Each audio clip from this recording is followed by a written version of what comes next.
What if the next 20 minutes would change your outlook on life and the way you live it forever? We're lucky enough on this show to have one of the most extensive guest lists of elite British Special Forces members. Just this year alone, we've interviewed Chris Ryan, Rusty Firmin, Robin Horsfall, Des Powell, and so many elite members of the British Special Forces and Special Forces around the world as well.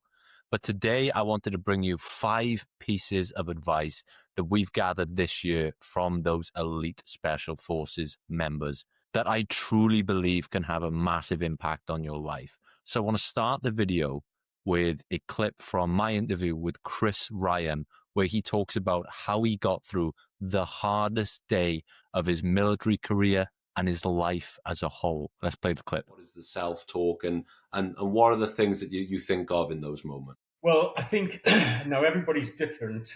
Each individual is different. And I would say the first thing is discipline.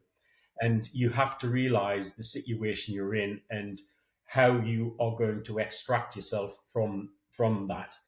Basically, I knew there was no bus coming along, there was no vehicle, nobody was going to swoop me up. I was going to have to walk, and it was going to be a long distance. So during the day, I would try to do a map study of where I was planning to get to, and in your mind, you're working out where you would hopefully be. And I can remember looking to the horizon and just seeing ridgeline and after ridgeline, and they were fading, from grey to very light grey until they disappeared into the skyline. Now, I'm being very, like, say, pragmatic here. It wasn't like one like glorious trip of me saying, "Yeah, I'm going to do it," and I'm not ashamed of this. On one point, I first light came. I was hidden in a wadi on a north-facing slope, so I was in shadow, and I was at my lowest point. And for some bizarre reason, a thing came into my head from my childhood, and my mother had said, and I don't know how old I was, maybe 10 or 11. She said to me, if things get on top of you, just try and have a good cry and get it out of your system. So I'm sat there. I looked over my shoulder, made sure nobody could see, and I tried to have a cry. I couldn't cry, but what it did, it made me laugh, and my morale just came up. And honestly, it was as if the clouds had lifted. Everything was clear in my head. I knew exactly what I had to do, and it was going to be hard. It was going to be torturous. So you've just got to accept that. Having said that, there was days where I was lying there just freezing all the time. And then on a night time, because of the pain in my feet, I would break down and literally cry, or just feel sorry for myself. And then the conversation in the head is, get a grip of yourself, keep moving, keep pushing. You're not going to die here. And I have a daughter. She was 2 years old at the time, and just kept thinking of her. And it's to get a reaction in the body to keep driving on. But I think once you realize there's no easy way out, you've just got to accept it. And the human body can pull off some really extraordinary stunts when you have that mindset behind you. Next up, I wanted to play you a clip on the importance of learning from failure and putting that into practice. And so here's a clip of Joe's interview with Robin Horsfall on his 2 attempts to pass SAS selection, why he failed his first attempt, and what he applied to his second attempt to make sure that was successful. 2 attempts to get into the SAS.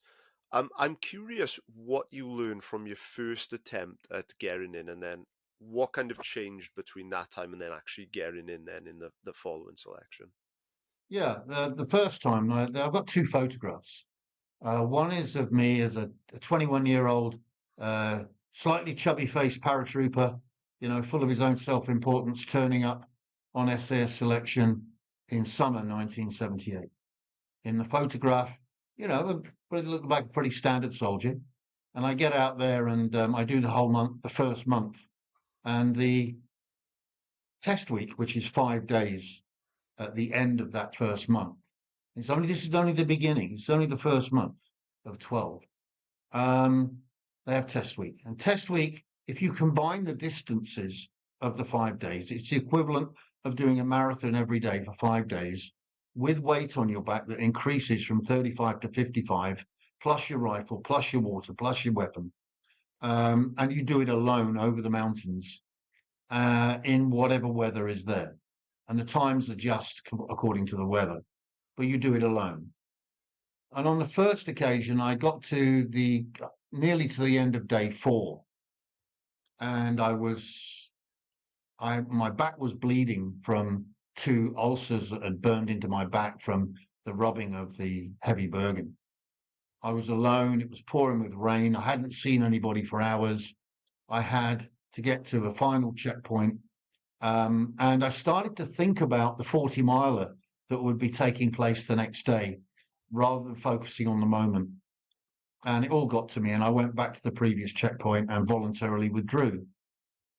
And I thought, right, be on the truck the next day, on the train, get back to Hereford, get back to Aldershot, and away you go. But they called me into the office, said, look, we think you've got potential. We know about your back. The medic told us. Would you like to stay for another 4 months and try again in January 79? And the second photograph of the second selection at the beginning, I've had 4 months just 25 miles from the Welsh mountains, where I've got the freedom to get up every morning, go to the swimming pool, swim 1,000 meters, run 8 miles after breakfast, get a Land Rover, go to the mountains, spend all day in the mountains, 5 or 6 days a week, which I loved. And by the time you get to January 1979, it looks like 2 different people. My neck's thicker, my skin's swarthy. I look like an athlete, and I needed to be one, and I was ready for it the second time. And on the second occasion, only 8 of us actually passed. So by the end of the year, because it's not just that physical part in the mountains. You go on to do continuation training in the jungle. You go on from the jungle to do combat survival instructor training, and then you finish that. And then if you're not already a paratrooper, you do your parachute training, and then you join your squadron on probation. And then during the next 6 months, you have to pass a troop skill and a personal skill. The troop skill for me was mountain climbing, and the second, and my personal skill was to qualify as a paramedic. And then if the guys like you, at the end of that 12 months, you're then qualified, you get your special forces pay, and you're allowed to stay for another 2 years before you're reassessed. Not by doing a test, just by reassessing. Are we going to keep him or are we going to lose him? Yeah. Easy. Next clip I want to play to you is from my interview with Rusty Firmin, and this is about how to stay calm under pressure. Now, members of the Special Forces will be dealing with the highest stakes possible and under the most immense pressure imaginable. So I think it's very important we listen to them and understand the techniques they use to stay calm so we can embed this into our own practices and our own lives. Check out this clip with Rusty. When you're in a situation where, say, you're going through a door and you don't know if someone on the other side is waiting with a gun, what goes on mentally to stay calm, to fall back on your training and not let the mind take over and overcomplicate and put yourself in a state of panic? Well, everybody's sort of brave in different ways. And I still stand by this, okay? Yes, you don't know who's behind the door. Yes, you don't know who's behind the next door, and so on. But your training that you go through is top quality training. And we always use live ammunition, okay? Not like other units. We use blanks with big yellow backfire attachments on the NVV guns, all that type of stuff. We trained with live ammunition day in and day out, day in and day out. That's how you get your respect from the guys around you. One false move in the killing house, and it could be over for somebody, including me. But you know what I'm trying to say is, this is it. Realistic training and plenty of it. That's one. Me, have I ever been frightened? I probably have. But I've got this saying, which maybe some people will take up. Courage arrives when you step over fear. Think about that. Yes, I've got this fear thought because I'm a human being. Have I got the courage to do it? Well, first of all, the fright effect is one. If you didn't do it, you'd be slated to death, which is going to be far worse. But you can bet your life that others are thinking down the same lines. But it's your mission. Whatever your mission was, ours was to rescue the hostages. It wasn't to kill 5 of the terrorists. Okay? The mission was to rescue the hostages. That's what happened on that day. Yes, 5 terrorists perished. 1 got out to tell the tale. But, as I say, it does up here play games, or can do if you let it. You've got to blank that out. And the one thing is, if you're going to be, or were in the SAS in our day, you saw what happened. You saw what poor kit and equipment we had on the day. The radios were absolutely shocking. Everything about it was rubbish. The only thing you've got, and I still say to this day, the guys have 2 things: adaptability and flexibility. Adapt to any situation and be flexible enough at the end. If it's not working, don't be frightened to change. Adapt to the conditions, adapt to what's going on, but be flexible, not like A to B. No, if it's better to go to A to C to B, just do it. As the advert says, just do it. You know, and I'll be honest with you, that was my school of thought. To this day, I still have a school of thought.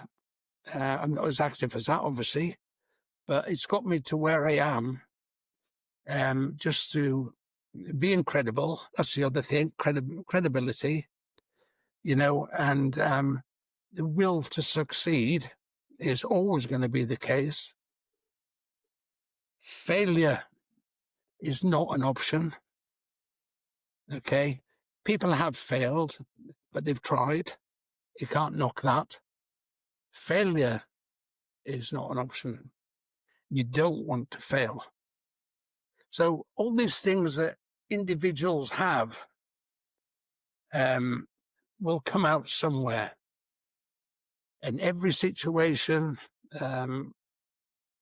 dictates, you know, why would I want to jump into the South Atlantic from a C-130 from 1,200 feet when it's snowing and you don't know if anybody's going to be there to pick you up? You last about 10 minutes. Well, we did it, okay, in the Falkland Islands. We did it. And when you're lying on your back, looking up at, you haven't a clue what's around you because you can't see because you've got your life jacket on. And the first thing you see is a knife where they slit your life jacket and pull you on board an inflatable boat. Imagine seeing that. Yeah, it's just one example. And you're freezing cold in the Atlantic, just bobbing around. You can't parachute over there somewhere, you know, and you just lay there. You're waiting. You can't see anything, you know, and then all of a sudden somebody finds you. Try it sometime.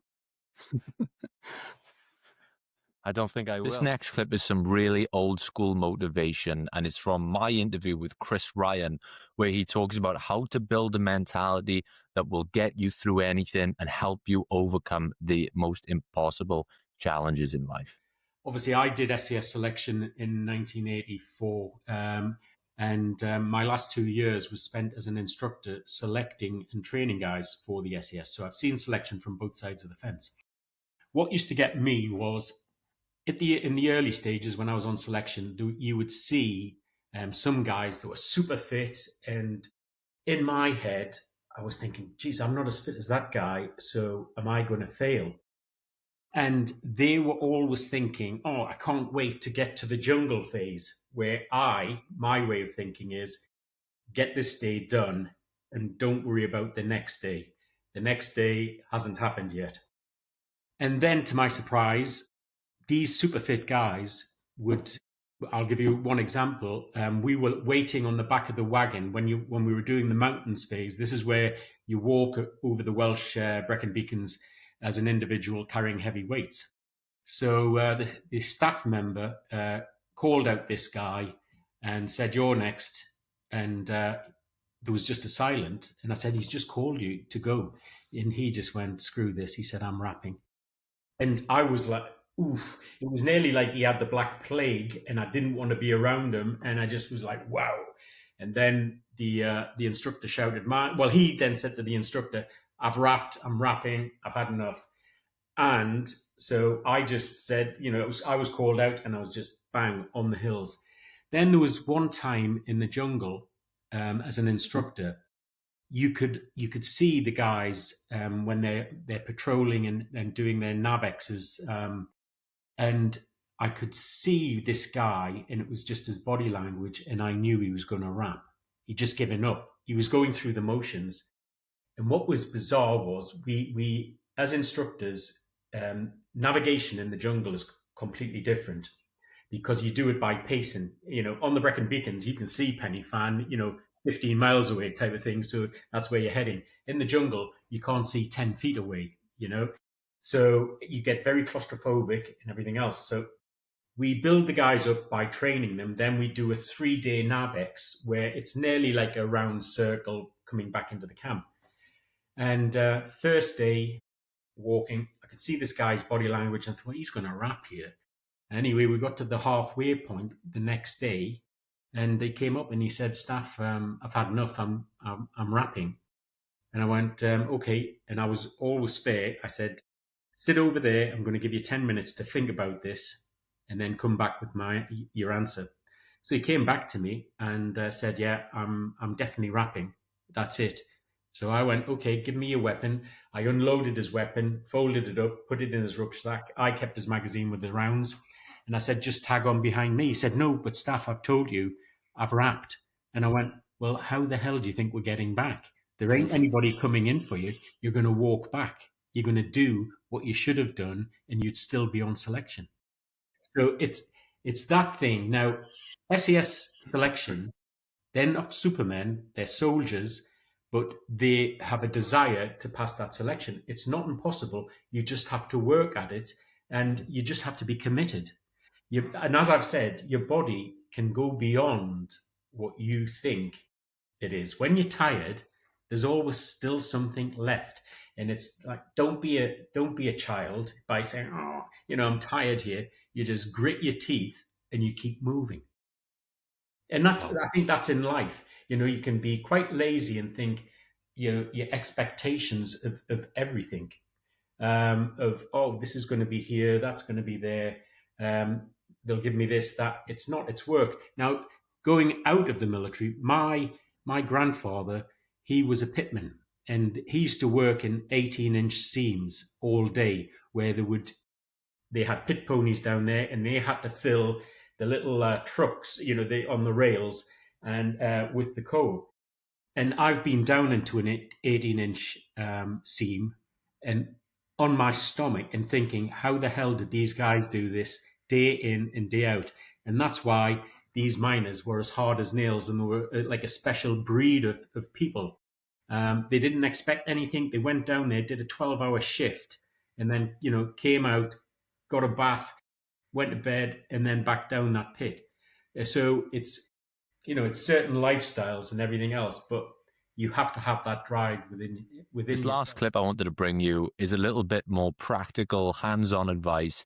It's from Des Powell talking about his morning routine, some of the practices he's carried over from military to civilian life, and why it's important to hit these things first thing in the morning. You don't have to do all of them, but I think there's some real value in here that you could maybe think about and maybe apply to some of the habits you build in to your morning and your day. I'll give this morning. I'm generally up 5, 6 o'clock. So get up early. That's one. Okay, so I get up early and I'm ready for the day. And guess what? Get the job done. And whatever that job is that needs to be done, get up early. Secondly, get the job done. Thirdly, I'm thinking of doing something physical. Okay, people say, yeah, but that's because you've been in the armed forces, you're indoctrinated. Well, and so what? I think everybody should do something physical. So I get up early, okay, I get the job done, whatever that job is. Then I think of doing something physical. And then after the physical, I'm thinking of, healthy food. What I'm having for my breakfast, lunch, my tea, snacks in between. So eat something, which is healthy. So yeah. Then and then fifth, either pray, meditate, set goals. In other words, what's your psyche? Think about if you've got to do some meditation, think about the mind. If you're going to set goals, what is it? The goals, go over them. If you pray, well, sit down and pray. Quieten the mind. Whatever it is. Six is that I like to learn things. So I do a bit of reading every day. It might only be certain articles that I've seen in a certain magazine that I need to read, or there's a book that I have, and I'll go, right, I've got to read this chapter.